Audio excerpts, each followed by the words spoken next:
What's going on, guys? Welcome to the Fantasy Scholars. I'm Tyler, and today we're going to go over 5 players you must draft in Fantasy Baseball 2021. The first player is Yu Darvish. This guy is really good. I don't even need to tell you guys that, but he was a runner-up in the Cy Young voting last year. In 2020, he pitched 76 innings. He had 8 wins, 93 Ks, an ERA of 2.01, and a WHIP of .96. And he wasn't just good in 2020. If you look at 2019 in the second half, post All-Star break, he had 13 starts, an ERA of 2.76, a WHIP of .81, a 2.2% walk rate, and a 37.8% strikeout rate. That's really good. So he's been really good since the second half of 2019, dominated in 2020. He is joining the Padres, which is a pitcher's park. That team is loaded with the rotation and with their hitters, so he's going to get a lot of wins. You got to draft him. Where should you draft him in mixed leagues? He is going over around 16th to 20th overall pick. I think that's pretty good. He does need to stay healthy, but if you can grab him around 16th to 20th, he is a steal. The next player we have is Kyle Tucker. In 2020, he had 209 at-bats, 33 runs, 9 home runs, 42 RBIs, 8 stolen bases. He hit .268 and an OPS of .837. The main thing that jumps out to me about this player is stolen bases and power numbers. This is a guy who I think can get around 25, 30 steals, and he is going to probably hit close to 30 homers if he has a really good year, and I think he could definitely do it. And the Astros desperately need him to do that because they've lost Springer, so that's going to move Kyle Tucker up to really probably 4th or 3rd hitter in that lineup. So that's really nice for a team that's still really solid. And Kyle Tucker was on the team when they cheated, so that's good. We know that he can actually hit without cheating.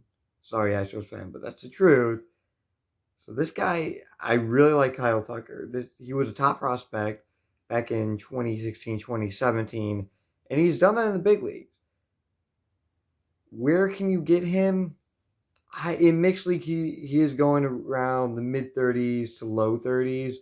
I would say around 35th to 38th overall is a great spot to get Kyle Tucker. You got to get this guy because I think he's going to be electric in 2021. The next player is a guy who's really considered more of a sleeper, and in NL-only leagues, he is a really nice late-round guy you can get who can really help propel your team. In mixed league, depending on how many players you have, he is also a steal. He really is a steal. I mean, not a lot of people know who he is, but it's Garrett Cooper. He's a very solid option. He does, again, need to stay healthy, but he's really good. I had him last year in a mixed league with 20 teams, and he actually helped propel my team, and we got second place. So Garrett Cooper was really sneaky. Just some stats here. In 2020, he had 120 at-bats. He hit .283, had an on-base of .353, an OPS of .853, 6 home runs, and 20 RBIs. What I love about Garrett Cooper is he gets on base. And you're going to see this a lot with most of the players I'm talking about is when they're not hitting well, at least they're getting on base. And that's what you love to see. He's getting on base, so he's going to be in that Marlins lineup almost every game. And he's a really, really solid option. You can get him extremely low in your draft. If you're in a mixed league, you can get him at 348, and he could be really good. Like in 2019, he had 15 homers and 50 RBIs in only 381 at-bats. And he had .281, and he was on base with an on-base of 344. Really a solid option. You can get him super late in draft. He may not even be drafted in some leagues. NL only is a must. You got to get him because when he's healthy, he's proven to be the everyday guy for the Marlins. He's really, really solid. The next player, Luke Voit. This guy crushes the ball. I had him last season. He was fantastic. I've been looking at him since he was in the minors, when he was with the Cardinals, and now he's with the Yankees. That lineup is loaded. He's hitting 4th for the Yankees. He led the majors in home runs last season with 22. He hit 277, and he was so good, you guys. He was really good, and he's going around 50th. And to put that in perspective, Pete Alonso's going around 48th in mixed leagues.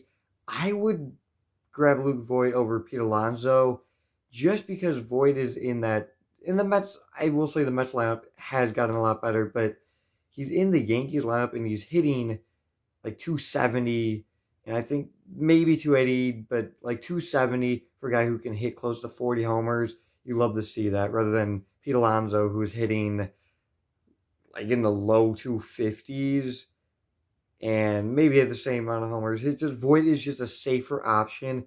I really like Voit in 2021. The last player we have today is Ian Happ.